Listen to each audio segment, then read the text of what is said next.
na tayong lumayo. Anton Lagdameo, who's now Special Assistant to the President, donated 247.3 million pesos sa kampanya ni BBM.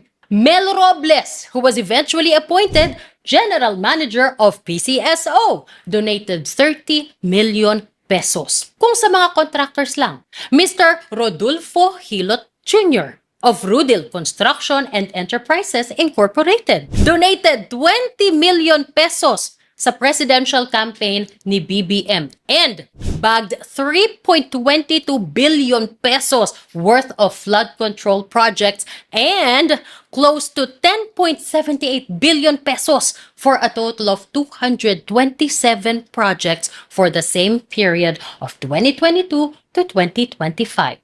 Mr. Jonathan Kirante of Kirante Construction donated 1 million pesos to BBM's presidential campaign. Between 2022 and 2025, his company bagged 76 flood control projects worth 6.77 billion pesos and an overall total of 185 projects worth 12.58 billion pesos.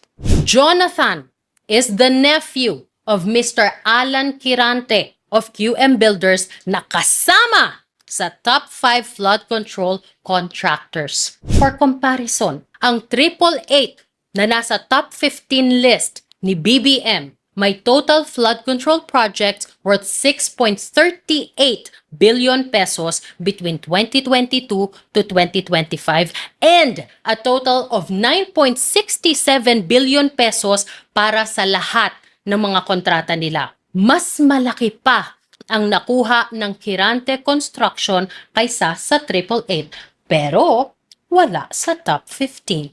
And that of course is a whole different matter and it's up to you what conclusion to draw from that. I'm just presenting numbers I got from the DPWH database. But like I said, if you are to look into one case, you should be willing to look into others. Otherwise, you cannot blame us if isipin namin na talagang politically motivated ang inquiry na ito.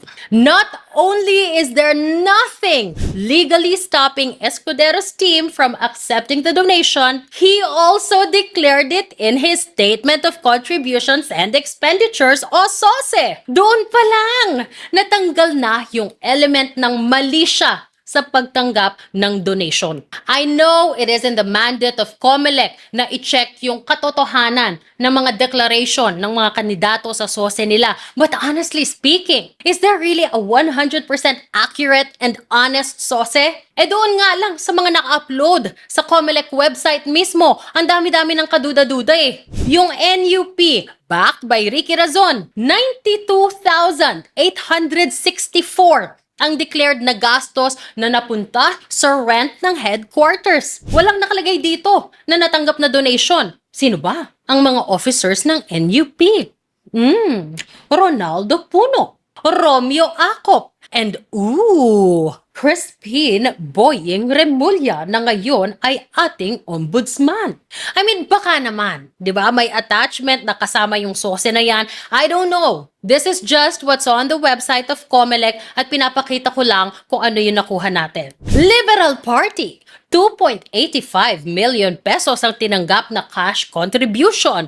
12,500 pesos in kind. Ang total na ginastos, 2.85 million pesos. Kiko Pangilinan sa Senado, mamamayang liberal sa Kongreso. Amazing! Talo pa sila ng Kabataan Party List. 3.5 million pesos ang natanggap na cash donation. Diba? Wag ka! Ang akbayan, founded by the most reputable political analyst today, ang napakagwapong si Ronald Llamas, listed here as a political party, not a party list, walang natanggap na donation. Pero may ginastos na 18,188,000 pesos. Again, ito lang ang naka-upload sa Comelec website. Baka naman may mga attachment pa yan na hindi natin alam. But I don't see why it won't get reflected here. Yung mga donation na natanggap nila. But at this point, Who even cares anymore? Eh nung 2010 nga, may nalista silang donor na patay na. Tapos may barangay chairman daw na nag-donate ng 500,000 pesos. Really? Na-question ba sila? No? Naparusahan ba sila? Another no? And I'm not saying dahil backer nila that time ang Aquino family, but I will say na backer nila that time ang Aquino family. Again, who cares anymore if these people lie on their SOCE? Of course, we want them to be honest, but are they really? Even the holiest of them all sa Senado ngayon, one of their founders, yung pinakawalang bahid ng korupsyon at pagsisinungaling o paglilinlang, si Risa Ontiveros, has filed a questionable SOCE maybe at least once in her life. And it was reported in detail by no less than PCIJ. In 2009 daw, she declared a net worth of 4.9 million pesos with only 140,000 pesos in cash at may utang o bayarin worth 7 million pesos. In 2010, nung tumakbo siyang senador, she said she spent 2.4 million of her own money sa kampanya niya. So, ibig sabihin, 2.5 million pesos na lang dapat ang net worth niya. Between 2010 and 2012, sabi ng PCIJ, she had no documented full-time employment or steady source of income. But in her 2013 SOCE, she said she spent 8.8 million pesos over her own money sa kanyang kampanya. Ibig sabihin, somehow, nakapag-produce siya ng 5.5 million pesos more than her remaining assets from 2010 without any visible income source. May attachment pa ang SOCE na yan. Di umano. Yung personal na gastos niyang yan, inutang niya from 9 individuals. 8.86 million pesos in total.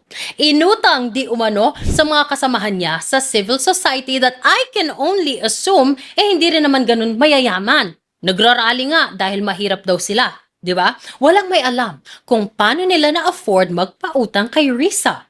Dalawa pa daw doon, graduate students na wala namang full-time jobs. Baka naman kasi ganyan lang nila talaga kamahal si Risa. Nagmimilagro sila for her. At partida pa, single mom siya niyan with 4 children at sinugal niya talaga ang umutang ng 8.8 million pesos para sa kanyang kampanya. And why not? Baka sakaling manalo na, right? And the rest is history. I mean, look at her now. 11 years later, 11 years after niyang mangutang ng 8.8 million pesos, she is now worth 18.99 million pesos. So yeah, Comelec, pagbuhusan natin ng time and resources ang very honest SOCEs ng mga politiko because we could all use an inspiring success story every now and then. Mahalin mo!